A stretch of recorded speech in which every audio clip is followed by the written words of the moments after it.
محبت؟ وہ اس کے بالوں پر ہاتھ پھیرتی ہچکیاں بھرنے لگی۔ اسے جیسے ہی معلوم پڑا تھا محبت کے ساتھ پیش آئے حادثے کا، وہ اسی وقت وہاں سے نکلتی توقیر کے ساتھ آفس پہنچی۔ تبھی وہاں معلوم ہوا کہ باس اسے ہاسپٹل لے کر گئے ہیں۔ ساری صورتحال کا معلوم ہوا کہ کیسے باس اس کے ساتھ تھے اور نکلتے ہی اسے ہاسپٹل کے لیے لے کر چلے گئے۔ نینا نے رب کے کتنے شکرانے ادا کیے اور توقیر کے ساتھ وہ باس کے دیے ہوئے ایڈریس پر وہاں پہنچے۔ کوریڈور میں ہی سبیل آفاق کسی سے کال پر مصروف انہیں مل گیا تھا۔ وہ اسے ڈسٹرب کیے بغیر وہاں سے گزرتی نرس سے محبت کا پوچھنے لگی تو اس نے سامنے ہی وارڈ کی طرف اشارہ کیا۔ نینا روتی ہوئی اس کی طرف لپکی۔ ڈور بند تھا پر ونڈو سے وہ سامنے بیڈ پر لیٹی آکسیجن ماسک لگائے اس کے وسیلے سانس لیتی ہوئی سوئی محبت کو دیکھنے لگی۔ وہ وہی روتی رہی۔ توقیر سے سنبھالنا مشکل ہو گیا۔ سبیل جب دوسری طرف کال سے فارغ ہو کر ان کے پاس آیا تب نینا اس کی جانب لپکی اور روتے ہوئے محبت کے بارے میں دریافت کیا۔ اس نے کہا تھا گھبرانے کی بات نہیں، وہ ٹھیک ہے، چند منٹ میں ڈاکٹر ملنے کی اجازت دے دیں گے۔ اس نے روتے ہوئے خدا کے بعد اس کا شکریہ ادا کیا، جو شاید نہ ہوتا تو آج وہ سانسیں لیتی محبت ان کے بیچ نہ ہوتی۔ اتنا خوفناک تھا سوچنا، اسے فوبیا تھا، اور اگر سبیل آج اس کے ساتھ نہ ہوتا، یا وہ غصے اور ضد میں سبیل کے آنے سے پہلے ہی لفٹ میں داخل ہو جاتی، کتنا اذیت ناک تھا یہ سب تصور بھی کرنا۔ وہ جھرجھری لے کر اٹھی۔ آگے سوچنے سے اس کے رونگڑے کھڑے ہو گئے اور توبہ کر لی۔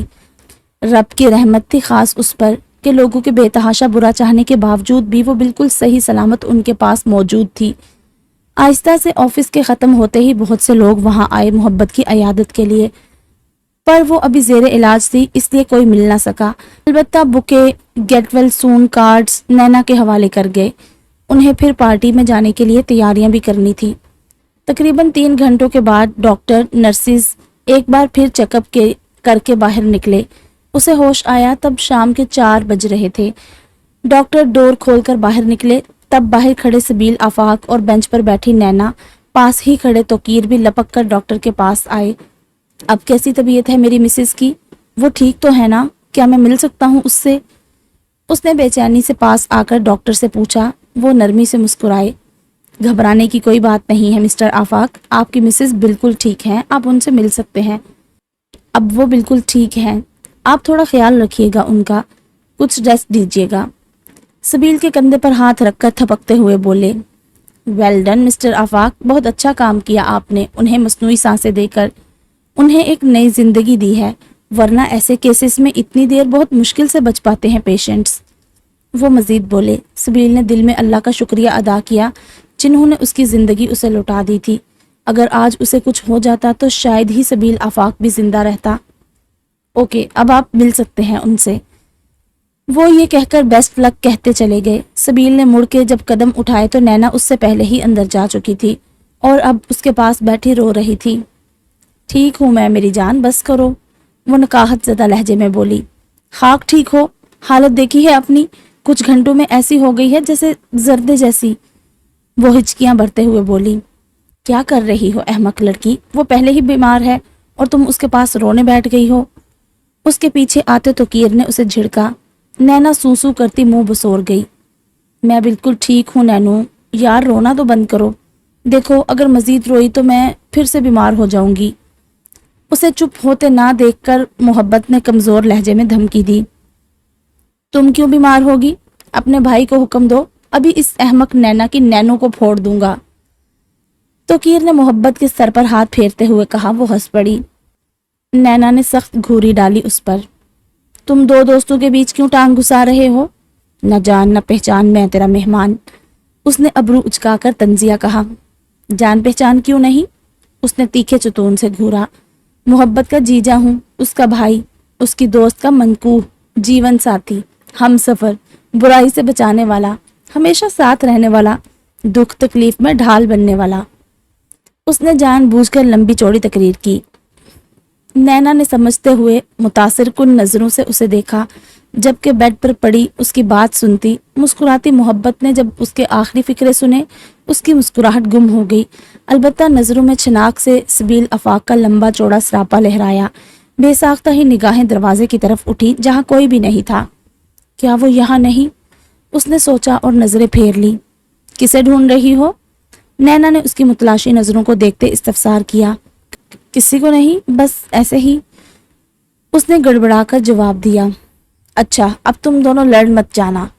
بات گھمانے کے لیے اس نے فوراً بات کا رخ ان کی طرف کیا۔ وہ دونوں ہنس پڑے۔ ہم کیوں لڑنے لگے؟ میں تو کل ہی توقیر کے ساتھ ایسی لفٹ میں جاؤں گی جہاں خطرہ ہو۔ ہاں ہاں ہاں، وہ شرارت سے کہتی کھلکھلا اٹھی۔ توقیر تو بس اس پاگل لڑکی کو دیکھتا رہ گیا۔ محبت کا دل دھڑک گیا۔ اس کی آنکھوں کے سامنے لفٹ کا وہ پل پل لہرایا، اپنے اندر اترتی اس کی گرم سانسیں، اس کا پور پور پسینہ ہو گیا، وجود میں ٹھنڈی لہریں سی اٹھنے لگی۔ اللہ نہ کرے کیا بکواس کر رہی ہو۔ زرد رنگت میں جانے کہاں سے سرخی دوڑ آئی تھی، وہ سٹ پٹا گئی اپنے دہکتے رخسار کا احساس کر کے۔ واقعی اللہ نہ کرے کسی دشمن کے ساتھ بھی ایسا کچھ ہو۔ یہ تو رب کی رحمت تھی تم پر محبت کہ تمہارے ساتھ سبیل آفاق کا سایہ تھا، جس نے تمہیں موت کے منہ میں جانے سے بچا لیا۔ واقعی وہ ایک اچھا اور بہترین انسان ہے، ورنہ کون اس دور میں اپنی جان دے کر دوسروں کی جان بچائے۔ سچے انسان کا اندازہ ہی دکھ میں لگایا جاتا ہے۔ خوشی میں تو سب ساتھ ہوتے ہیں، اصل بات تو دکھ کی ہے، جہاں کوئی کوئی ہی اپنا رہتا ہے، اور جو ساتھ ہوتا ہے وہی آپ کے لیے رب کی نعمت کہلاتا ہے۔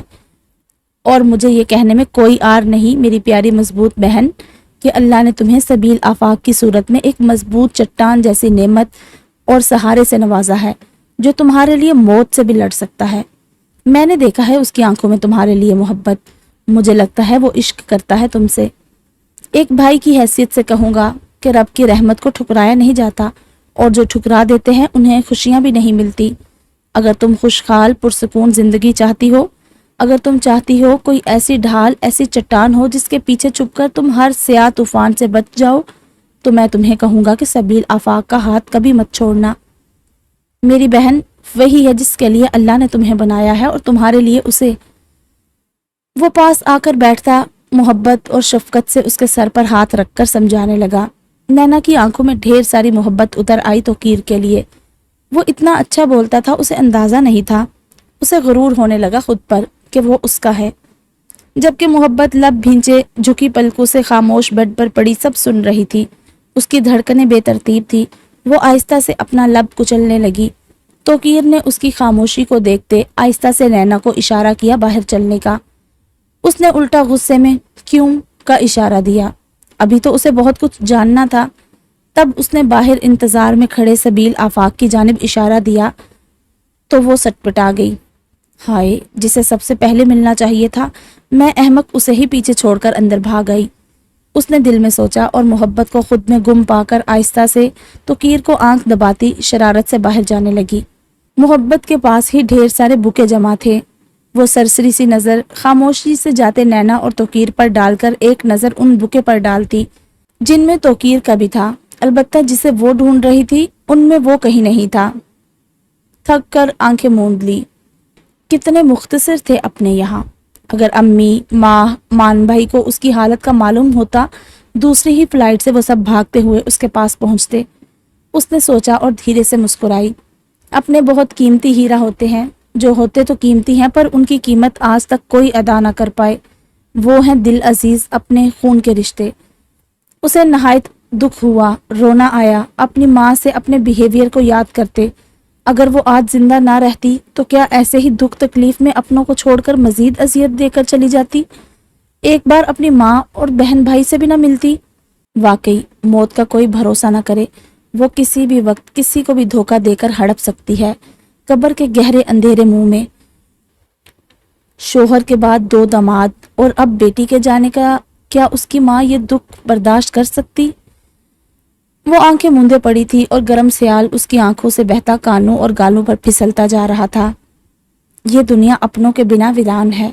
اگر اس کی جگہ وہ خود ہوتی اور کسی اپنے کو خود سے دور ہوتے پاتی، تب اس کا کیا ہوتا؟ وہ اپنی ماں کو کتنی تکلیف دے رہی تھی۔ اگر وہ بھی اس کے پپا کی طرح اس سے دور ہو گئی تو، اس کے دیے ہوئے دردوں سے وہ بھی اسے چھوڑ جاتی تو، کیا محبت کبھی خود کو معاف کر پاتی؟ کیا ابھی کر پا رہی ہے؟ جب وہ صرف اپنے باپ، اپنے سابقہ منکوح کی موت سے خود کو ابھی تک معاف نہیں کر پا رہی تھی، وہ کیا دنیا بھی اسے معاف نہیں کر پا رہی تھی؟ اگر اس کی ماں کو یا کسی کو بھی اس کی وجہ سے موت ملی، دنیا تو اسے نوچ کھائے گی۔ کتنی مشکل زندگی تھی اس کی، اور توقیر اسے آسان کہہ کر چلا گیا تھا۔ کیا آسان تھی اس کی نظر میں اس کی آئندہ کی زندگی؟ وہ روتی اندر سے اٹھتے درد پر بری طرح اپنے لب کاٹ رہی تھی۔ وہ بے حس ہو چکی تھی، اتنی کہ اسے اپنے وجود کا درد بھی محسوس نہیں ہو رہا تھا۔ اس نے بے قرار اور بے چین ہوتے اپنے بھاری قدم روم میں رکھے اور بے آواز دروازہ بند کر دیا۔ باہر نینا اور توقیر بیٹھے تھے، جنہوں نے خود اسے اندر بھیجا تھا۔ حالانکہ توقیر تو نینا کی جلد بازی پر پہلے ہی سر پیٹ چکا تھا۔ اس نے کہا تھا کہ سر آپ رکے، میں اس احمق کو بلا کر لاتا ہوں، پر آفاق نے اسے منع کر دیا اور اسے بھی اندر بھیجا کہ مل آؤ، میں بعد میں مل لوں گا اس سے، تاکہ اس کا انہیں دیکھ کر موڈ اچھا رہے۔ ایسا نہ ہو کہ آفاق کو سامنے دیکھ کر اس کی طبیعت پھر سے خراب ہو جائے۔ آخر بھائی غصہ بھی تو اس کی طبیعت کا خاصا ہے۔ اس نے بیڈ کی طرف اپنی اضطراب میں ڈوبی ڈارک براؤن لہو ہوتی آنکھیں اٹھائی۔ وہ ٹھٹک گیا، کیونکہ سامنے پڑا وجود نہ صرف رو رہا تھا بلکہ بیڈ شیٹ کو مٹھیوں میں جکڑے بری طرح سے اپنے لب کچلتے جانے کس درد کو اندر دبانے کی کوشش میں تھا۔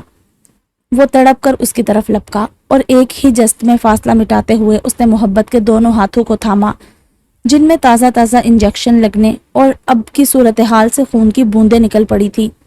محبت، سبیل نے غصے سے سرزنش کی، پر شاید وہ سن نہیں رہی تھی، بس روئی جا رہی تھی۔ سبیل نے تڑپ کر انگلیوں پر اس کے آنسو سمیٹے، پر وہ رک کہاں رہے تھے جو سمیٹ لیے جاتے۔ کیا ہوا؟ کیوں رو رہی ہو آفاق کی جان؟ بتاؤ مجھے، کیا تکلیف ہو رہی ہے؟ اس نے آگے بڑھتے اس کے ہاتھوں کو تھام کر محبت سے اس کی پیشانی پر لب رکھے۔ درد ہو رہا ہے کہیں؟ اچھا نہیں لگ رہا یہاں؟ کچھ تو کہو محبت۔ اس نے بے بسی سے اس کے کاندھوں کو تھام کر تھوڑا سا ہلایا، پر وہ سانس بھی روک گئی۔ اس کے برعکس اس کی تپتی پیشانی کو چھو کر دہکتے بھڑکتے آگ کی مانند جلتے سینے میں جیسے کسی نے برف کی بارش کر دی۔ سبیل آفاق کے کب سے اذیت میں ڈوبے پور پور کو اب جا کر سکون ملا۔ وہ مسرور سا مسکرایا کہ اس کی محبت ٹھیک ٹھاک ہے، اس کے سامنے ہے، بلکہ اب ضد کر کے پڑی ہے۔ اس کے لمس میں اتنی طاقت تو تھی کہ وہ ساکت پتھر کی ہو گئی۔ اس کا بے آواز، بے حرکت تڑپنا، رونا سب رک گیا، اور وہ بند آنکھوں سے خاموش سانسیں روکے پڑی تھی۔ اسے اندازہ تھا کہ وہ پھر کتنا قریب آ چکا ہے۔ اس کی سانسیں جو اس کے وجود نس نس قلب میں پھیل چکی تھی، ایک بار پھر اسے مہکانے لگی۔ کیا ہوا؟ مجھے بتاؤ جانا، کہاں تکلیف ہو رہی ہے؟ ڈاکٹر کو بلاؤں؟ وہ رومال نکال کر اس کے لبوں پر سے خون کو صاف کرتا ایک افسوس بھری نظر اس کے چہرے پر ڈال کر چاہت سے پوچھنے لگا۔ محبت ایسی بن گئی جیسے گہری نیند میں ہو یا بے ہوشی میں۔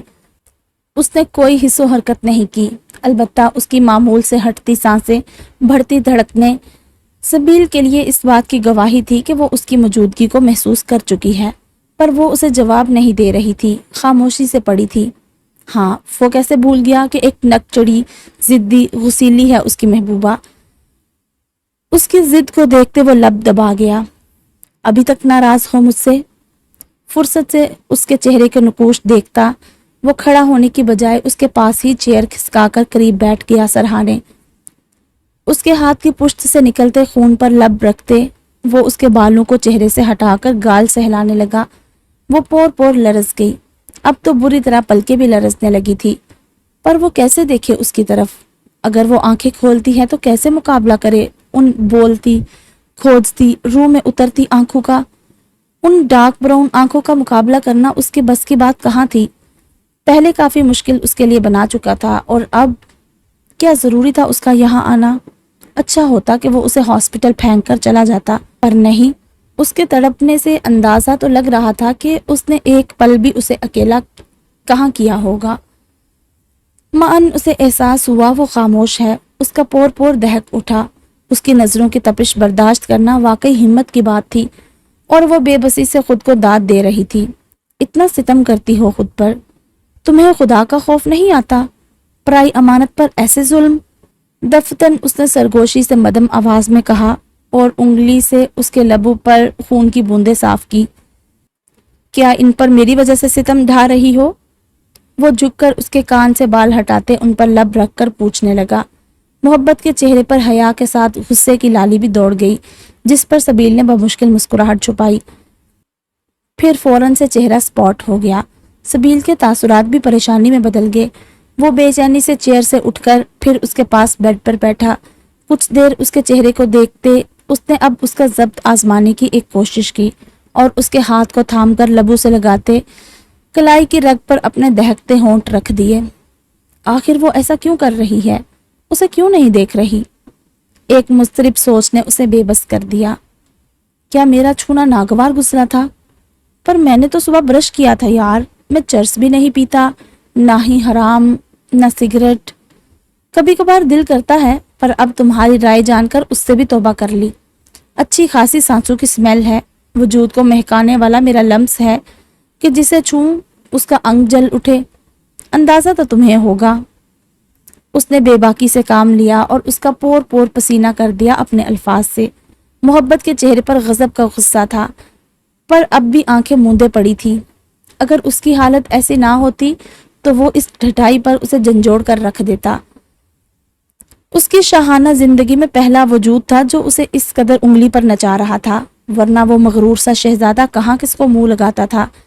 اسے تو یاد نہیں کہ آج سے پہلے کسی نے اس کی ایک پکار پر نظریں چرائی ہوں۔ وہ نخرے دکھانے والے لوگوں کو جوتے کی نوک پر رکھتا تھا۔ اسے یاد تھا آج تک اسے کسی نے بھی ایسے نخرے نہیں دکھائے۔ یہ واحد ہستی تھی جو اس کی طبیعت پر ناگوار گزرتے نخرے بھی دکھا رہی تھی اور اس شہزادوں سی آن بان رکھنے والے جاگیردار کے چراغ کو مسلسل دھتکار بھی رہی تھی۔ پر اس میں محبت کا قصور بھی نہیں تھا، تو خود ہی وہ اس کے نخرے جوتے پر رکھنے کی بجائے اپنے آنکھوں، اپنے دل پر رکھ رہا تھا۔ اس کے دھتکار نے نفرت جتانے کے بعد بھی اسے اپنے دل کی سلطنت کی ملکہ بنائے ہوئے تھا۔ محبت کا اس میں کہیں قصور نہیں تھا، وہ تو لوگوں کی ماری ہزاروں ٹکڑوں میں بٹی مورتی تھی جسے پتھروں سے توڑا گیا تھا۔ وہ خود ہی تو اس کے پیچھے تھا، اس پتھر کے ٹکڑوں میں جان ڈالنے لگا تھا، ان کانچ کے ٹکڑوں کو سمیٹ کر مورتی تراشنا چاہتا تھا۔ اس میں احساس، جذبات، خواہش، خواب اس کی نینوں میں سجانا چاہتا تھا، اس کے انگ انگ کو سراہ کر مہکانا چاہتا تھا، اسے بتانا چاہتا تھا کہ تم صرف خوشیوں کے لیے بنی ہو، یہ سرد ہوا کا جھونکا تمہارا کچھ نہیں بگاڑ سکتا۔ ارسلان سہیل نہیں تو کیا ہوا؟ سبیل آفاق تو ہے نا، تمہیں محبت کے آبگینے کی طرح رکھنے، شہزادی سمجھ کر چاہنے والا۔ کیا ایسا نہیں ہو سکتا کہ ایک بار پھر ہم اسی لفٹ میں جائیں اور بغیر ڈسٹربنگ کے ساری سانسیں ایک دوسرے کو شٹ اپ۔ وہ ابھی بول ہی رہا تھا کہ محبت کے ضبط کی تنابیں ٹوٹی۔ وہ غصے اور شرم و حیا سے اس کی بات کاٹ کر چلا اٹھی۔ سبیل نے چونک کر ان سرخ آنکھوں کو دیکھا اور اگلے ہی پل ہاتھ بڑھا کر اس کے بازو کو جکڑتے اپنی سمت کھینچا۔ آہ کے ساتھ محبت اس افتاد پر لہراتی ہوئی سیدھا اس کے سینے سے جا لگی۔ آفاق! اس کی خوف سے چیخ نکل گئی۔ میری جان، میری دلربا! اس کے نکاحت زدہ وجود کے گرد اپنا مضبوط حصار باندھ کر وہ بے تحاشا اسے لبوں سے چھوتے سینے میں بھینچ کر خود کو سکون دینے لگا۔ وہ کتنا بے سکون تھا اس کا اندازہ شاید محبت نہ لگا پائے، اور اب وہ کتنا سکون میں ہے اسے ہوش میں دیکھ کر اس کا اندازہ سبیل اور اس کے رب کو ضرور تھا۔ کیا کر رہے ہیں سبیل؟ باہر سب موجود ہیں۔ وہ ونڈو کو دیکھتی اس کے بے تحاشا چومنے پر بکھلائی اور ہکلاتے ہوئے دور ہونے کی کوشش میں بولی، کوئی نہیں، صرف میرے اور تمہارے علاوہ۔ وہ اس کا چہرہ ہاتھوں میں بھر کر دیکھنے لگا۔ وہ آہستہ سے مزاحمت کرنے کی کوشش میں دور ہونا چاہتی تھی، پر وہ ہونے کہاں دے رہا تھا۔ بہت مشکل سے اس نے غصے والے تاثر بنائے اور ناگواری سے اس کی آنکھوں میں دیکھا جہاں محبت کا جہان آباد تھا۔ وہ ششدر رہ گئی تھی اگلے پل۔ بہت محبت کرتا ہوں تم سے محبت۔ اگر آج تمہیں کچھ ہو جاتا تو شاید تمہارا سبیل قاتلوں کی راہ پر چل پڑتا اور ایک ایک کو پکڑ کر ٹکڑے کر دیتا۔ اس کی جذباتیت سے لبریز آواز اور لہجے میں ایک جنون تھا۔ محبت کانپ گئی اس کے انداز پر۔ تاکہ پھر تمہیں برباد کرنے والی میری منحوسیت کہلائے، اس نے بھرائی آواز میں شکوہ کیا۔ کیسی منحوسیت محبت؟ اس نے بے بسی سے پوچھا اور اس کی پانیوں سے بھری جھکی آنکھوں کو لبوں سے چھو لیا۔ وہی میری ذات جو آج تک سب کو اذیت دینے کا باعث بنی ہے، اس نے روتے ہوئے کہا۔ سبیل نے آہستہ سے اس کا سر سینے سے لگایا۔ کسے اذیت دی ہے تم نے؟ اس نے تکلیف سے پوچھا۔ سب کو دی ہے۔ محبت کی ہچکیاں بننے لگی۔ پھر بھی اس نے اصرار کیا۔ سب کو دیتی ہوں، پپا کی روح کو، امی کو، آپی کو، مان بھائی کو، آرس کی فیملی، اس کی روح کو، زارون کی فیملی کو، سب کو تو دیتی ہوں، آپ کو بھی تو دیتی ہوں نا۔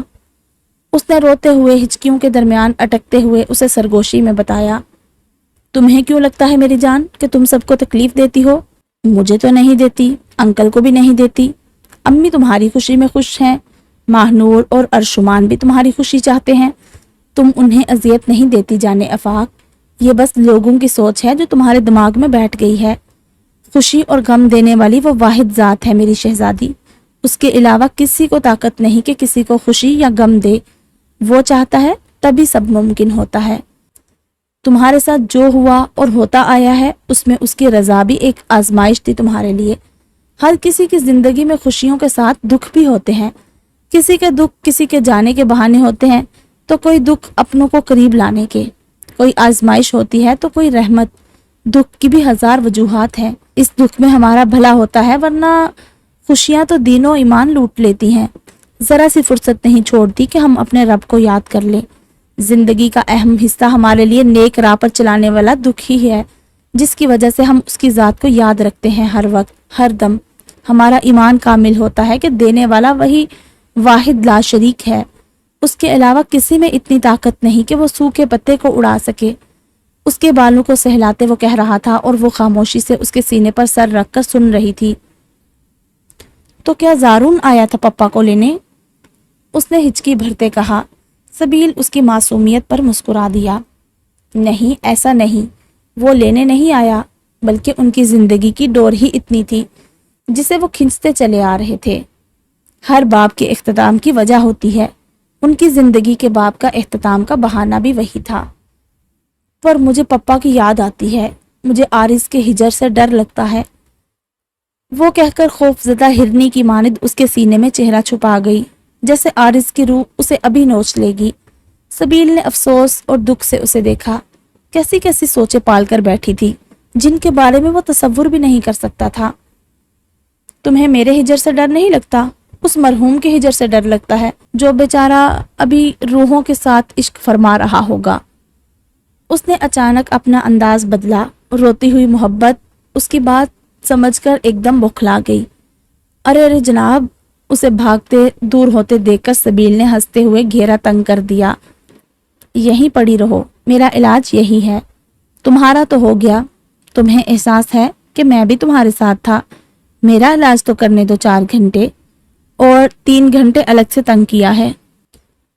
چھوڑو، وہ قسمسائی، پر وہ کہاں تیار تھا اسے سینے سے لگائے، وہ پرسکون تھا، اور محبت سرخ انار کی مانند لال ہو گئی۔ چھوڑنے کے لیے تھوڑی تھاما ہے، میرے قریب آ جاؤ، ورنہ قسم سے میری روح بہت خطرناک ہے، ایک دفعہ چمٹ گئی نا، پھر محبت بی بی تمہاری تو… ابھی بات اس کے منہ میں ہی رہ گئی جب اس نے یکدم اس کے ہاتھ پر جھکتے دانت گاڑ دیے۔ اف، کیا لمس ہے تمہارا، ایک دم گلاب کی طرح، خوشبودار، مہکتا، نرم و نازک۔ وہ کراہنے کی بجائے آہ کرتا ایک الگ ہی ٹون میں بولتے اس کے چھکے چھڑا گیا۔ بدتمیز! وہ شرم سے چیخ اٹھی اور اس کے سینے پر ہاتھ مارنے لگی۔ ہاں ہاں ہاں، بدتمیز نہیں، تمہارا شوہر ہوں، وہ اس کی کلائیاں پکڑتا کہا لگا اٹھا۔ نہیں ہے آپ میرے شوہر، بہت برے ہیں۔ وہ دانت پیستی اس کے ہاتھ کو کاٹنے کے لیے مچل رہی تھی، پر سبیل بہت تیزی سے کبھی دائیں ہاتھ کر دیتا تو کبھی بائیں، اس کے ساتھ ہی وہ کاٹنے کے لیے بپھر گئی تھی کہ ایک دم اس نے اپنی طرف اسے کھینچ لیا۔ محبت کو احساس تب ہوا جب چہرہ بالکل اس کے چہرے کے قریب ہو گیا اور ناک اس کی ناک سے جڑی۔ منحوس مت کہا کرو خود کو، ایک دفعہ مسکرا دو تو کتنے دل خوشی سے جھوم جائیں گے، اور دلوں کو سکون پہنچانے والی منحوس نہیں نیک بخت ہوتی ہے میری جھلی، وہ آہستہ سے کہہ رہا تھا، اور وہ آنکھیں میچے ایک بار پھر اتنے قریب آنے پر اپنی سانسیں تھام گئی۔ سبیل نے خاموشی سے اس کے سرخ چہرے کو دیکھا اور آہستہ سے جھک کر اس کے گلابی لبوں کو چھو لیا۔ گھر کے باہر ایک لفٹ لگائیں گے رخصتی کے بعد، جسے روز میں خراب کر دوں گا۔ اس کے کھلے بالوں میں انگلیاں پھنسا کر بالوں کو مٹھی میں تھامتے جھک کر اس کی گردن پر لب رکھے اور آہستہ سے بیڈ پر لٹا دیا۔